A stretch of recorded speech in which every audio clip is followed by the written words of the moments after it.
Hi friends, আশা করি তোমরা সবাই খুব ভালো আছো। আমিও খুব ভালো আছি।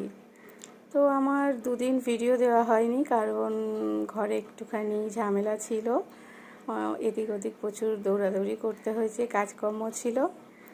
তো যাই হোক, আজকে দুপুরবেলা আমি খেতে বসেছি। এখন আজকের আমার দুপুরের খাবার ভাত, এটা হচ্ছে সজনা শাক পেঁয়াজ দিয়ে ভাজা, বটবটি আলু ভাজা আর মাছের ঝোল। এটাই আজকের আমি দুপুরে খাবো। তোমরা আজকে দুপুরে কে কী খেলে আমাকে অবশ্যই কমেন্ট করে জানিও। আর আমার চ্যানেলকে ভালো লাগলে প্লিজ লাইক করো, শেয়ার করো, সাবস্ক্রাইব করো। আবার দেখা হবে তোমাদের সঙ্গে নতুন ভিডিওতে। আর আমার চ্যানেলকে যারা যারা লাইক করেছো, শেয়ার করেছো, সাবস্ক্রাইব করেছো, তাদের অনেক অনেক ধন্যবাদ।